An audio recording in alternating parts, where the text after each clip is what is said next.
Picture this.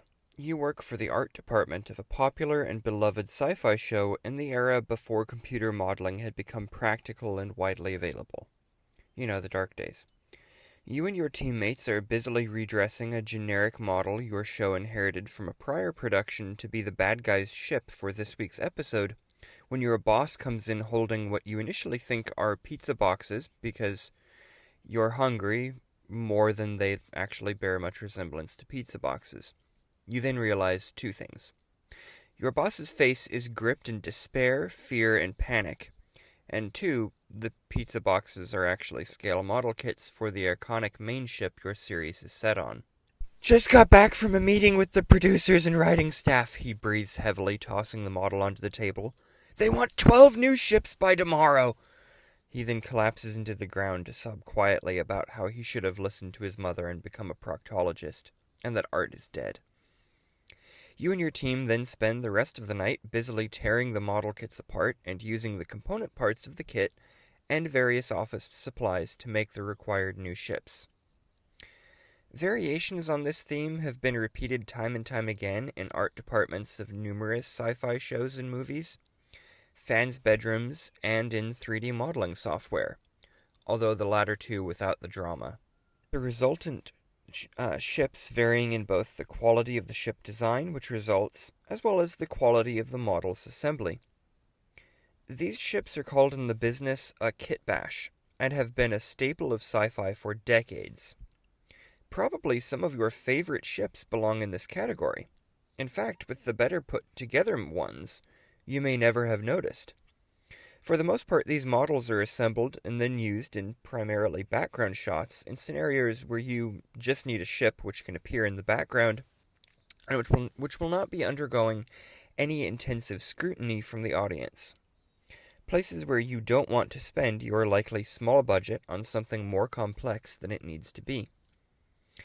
Of course, that is the perfectly logical, out-of-universe explanation of a kitbash. But as the ships which fall under this broad category appear on screen, they are thus canon to the various shows in which they appear, and thus fans of the shows have, over the years, concocted all manner of explanations for the ships to explain away their strange, and oftentimes downright horrible, designs. Generally, in my mind, these kitbash designs fall under two broad categories, good and bad. Note that some argue for a third category, the ugly, but Clint Eastwood already did that, and I'm not about to tread on the toes of the man with no name, any more than I would mess with an outlaw named Josie. The way I see it, good kitbashes are ships which you don't think about being a kitbash in the first place. Something which you don't instantly see the pieces of other ships. A good example of this would be the Cheyenne class. It's not until you look closer that you realize that the class uses two lower saucers from a Galaxy-class model, and some marker pens. It's clean and it stands on its own merits. In my mind, bad kitbashes are ships which make it hard to think of them being anything other than kitbashes. A ship which takes you out of the universe and back into the real world when you see it, just as you would have to ask why the show did that. A good example of this would be the Yeager class from Deep Space Nine. Looking at this thing for a second or two, you quickly realize it's just the saucer from an Intrepid class and the model of a Maquis Raider slapped together. Not only is it really ugly, but it just doesn't physically work given the established sizes of the two ships used.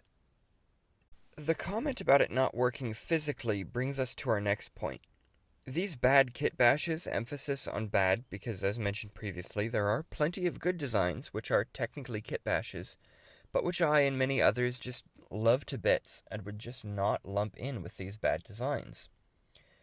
They just make no logical sense from an in or out of universe perspective, and were just thrown together to exist in the background.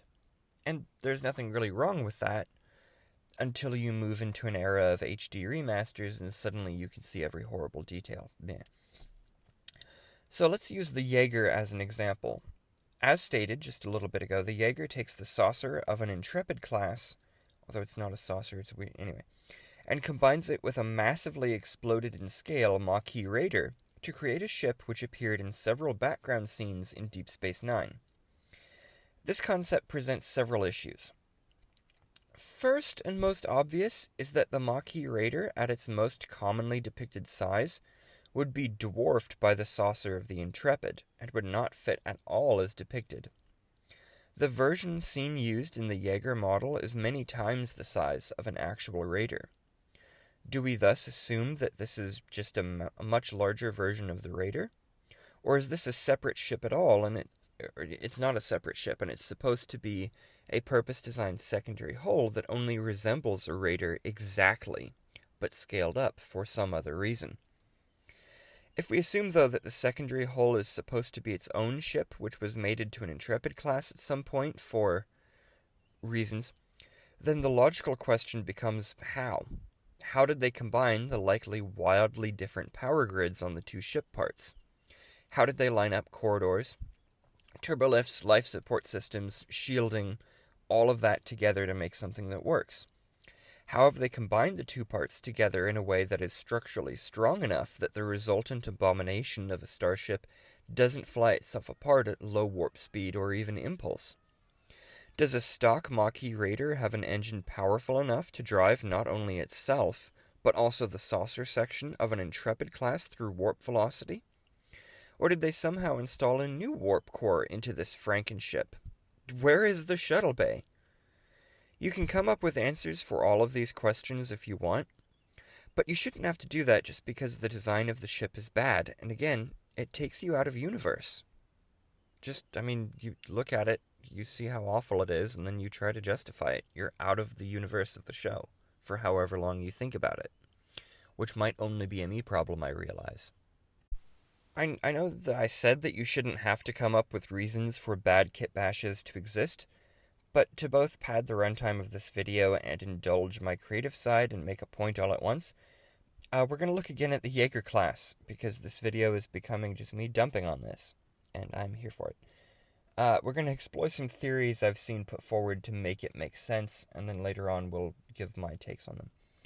So first we have the concept that the Yeager class was the result of Starfleet taking a pair of badly damaged ships from the battlefields of the Dominion War, smashing them together and getting a single ship from the wreckage, somehow managing to connect warp reactors, power systems, life support, and make everything fit together in a way that it wouldn't fly apart.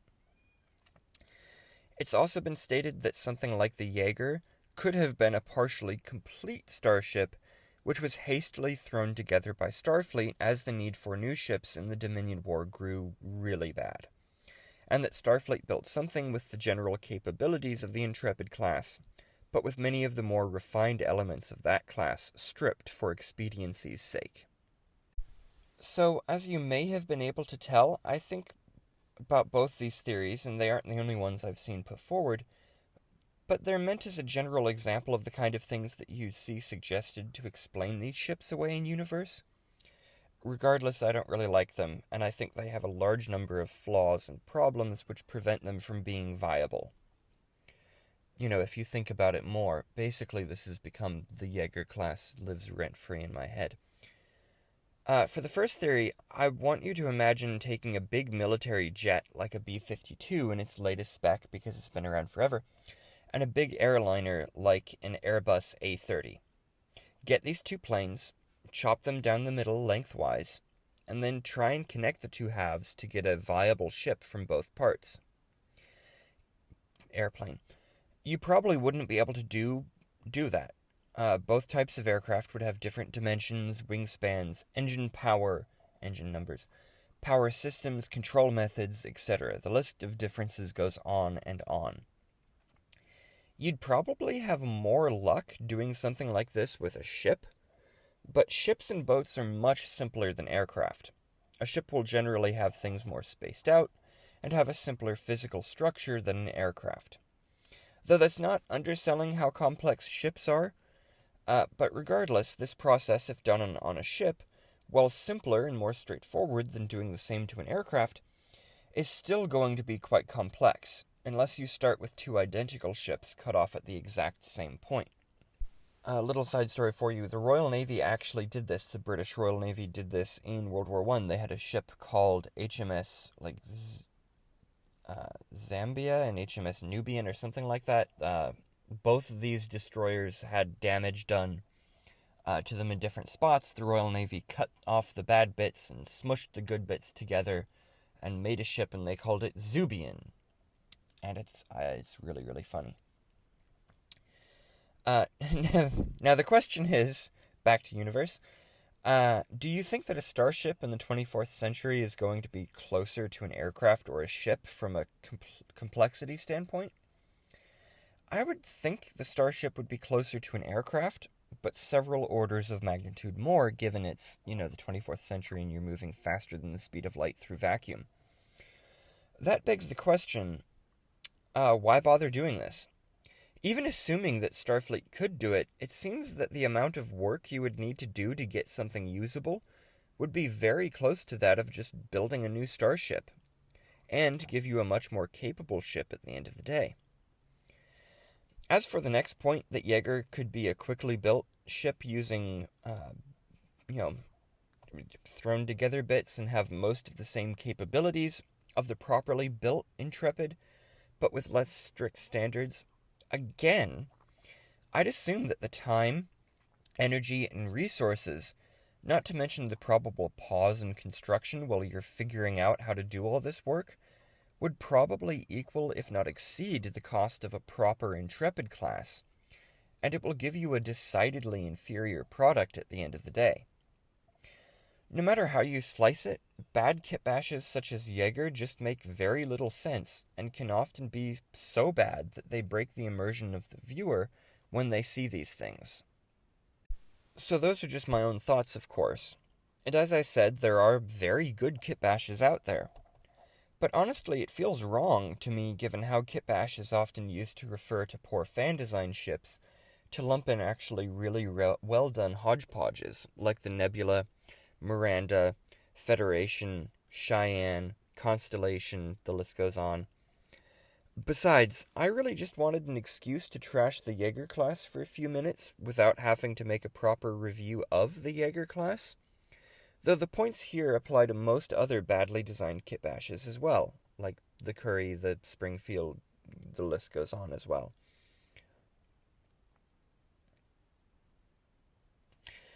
Thank you for watching this video. If you enjoyed it, feel free to give it a like, leave a comment about what your favorite kitbash design is, as well as your least favorite kitbash, and you get a brownie point. Still thinking of something to use brownie points for. We're shopping it.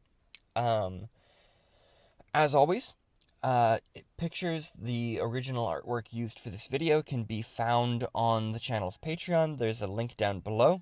That artwork is totally free.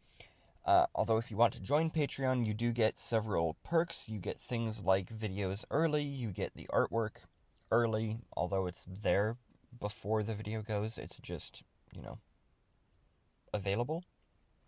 You get to vote on a video topic each month. I need to put that up. The list goes on. There's a number of perks that you get, a number of advantages. You get behind the scenes look.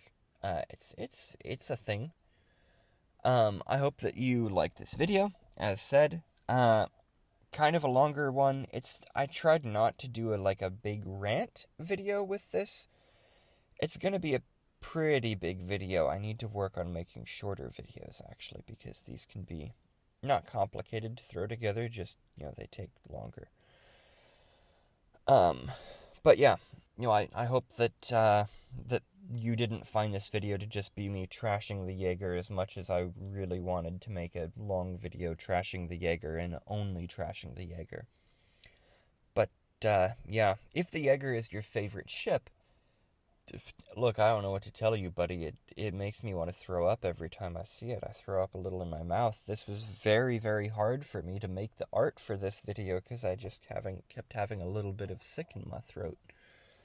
That alone should get a subscription. I mean, I think my subscriber count should double for that. But that's just me.